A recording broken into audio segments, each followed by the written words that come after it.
ಜನವರಿ 12ರ ಬುಧವಾರದಂದು ಸ್ವಾಮಿ ವಿವೇಕಾನಂದರ ಜನ್ಮ ಜಯಂತಿ ದೇಶಾದ್ಯಂತ ಆಚರಿಸಲಾಗುತ್ತಿದೆ. ಆ ಪ್ರಯುಕ್ತ ಉಡುಪಿಯಲ್ಲಿ ಕೂರ್ಮ ಬಳಗವು ಸ್ವಾತಂತ್ರ್ಯ ವೀರ ಸಾವರ್ಕರ್ ಅವರ ಸಾಹಿತ್ಯಗಳ ಕುರಿತಾಗಿ ವಿಚಾರಗೋಷ್ಠಿ ಆಯೋಜಿಸಲಾಗಿದೆ. ಈ ಬಗ್ಗೆ ಕೂರ್ಮ ಬಳಗದ ಸಂಚಾಲಕ ಶ್ರೀಕಾಂತ್ ಶೆಟ್ಟಿ ಮಾಹಿತಿಯನ್ನು ನೀಡಿದ್ದಾರೆ.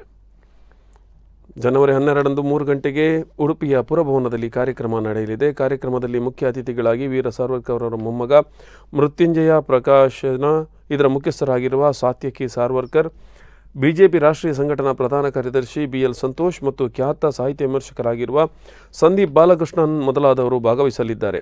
ಕಾರ್ಯಕ್ರಮದಲ್ಲಿ ಸಾವರ್ಕರ್ ಅವರ ಕೃತಿಗಳ ಬೃಹತ್ ಪ್ರದರ್ಶನ ಮತ್ತು ಮಾರಾಟ ಮೇಳ ಆಯೋಜಿಸಲಾಗಿದೆ.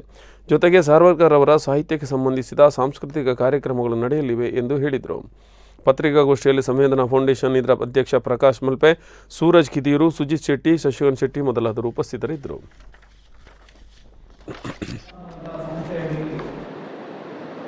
ಹಿಂದೆ ಕೂಡ 2 ಕಾರ್ಯಕ್ರಮಗಳನ್ನು ಆಯೋಜಿಸಿದ್ದೇವೆ. ಈ ಬಾರಿ 3ನೇ ಕಾರ್ಯಕ್ರಮ ಇದು. ಸಾವರ್ಕರ್ ಅವರ ಸಾಹಿತ್ಯ ಸಂಭ್ರಮ.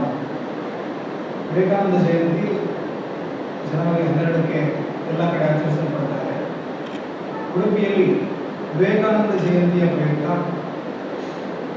ಭಾರತದ ಸಾಂಸ್ಕೃತಿಕ ಐಕ್ಯತೆಯ ಬಗ್ಗೆ ಸ್ವಾಮಿ ವಿವೇಕಾನಂದರು ಮತ್ತು ಸಾಹಿತ್ಯಿಕವಾಗಿ ಅದರ ಬಗ್ಗೆ ಏನೆಲ್ಲ ಕೆಲಸಗಳಾಗಿದೆ ಮತ್ತು ಸಾಂಸ್ಕೃತಿಕವಾಗಿ ದೇಶದ ಐಕ್ಯತೆಯನ್ನು ಹೇಗೆ ಸಾಧಿಸಬಹುದು ಅನ್ನೋದರ ಬಗ್ಗೆ ಒಟ್ಟು 3 ಅವಧಿಯಲ್ಲಿ ವಿಚಾರ ಮಂಡನೆಗಳು ನಡೆಯುತ್ತಿವೆ. ಮೊದಲು ಭಾರತೀಯ ಜನತಾ ಪಕ್ಷದ ರಾಷ್ಟ್ರೀಯ ಪ್ರಧಾನ ಕಾರ್ಯದರ್ಶಿಗಳಾಗಿರುವಂಥ ಸಂಘಟನಾ ಕಾರ್ಯದರ್ಶಿಗಳಾಗಿರುವಂಥ BL ಸಂತೋಷ್ ಅವರು ಈ ಕಾರ್ಯಕ್ರಮದಲ್ಲಿ ಸಂವಾದವನ್ನು ನಡೆಸಿಕೊಂಡಿದ್ದಾರೆ, ಸಂವಾದದಲ್ಲಿ ಭಾಗವಹಿಸುತ್ತಿದ್ದಾರೆ. 2ನೇ ಅವಧಿಯಲ್ಲಿ ಸಂದೀಪ್ ಬಾಲಕೃಷ್ಣನ್ ಅವರು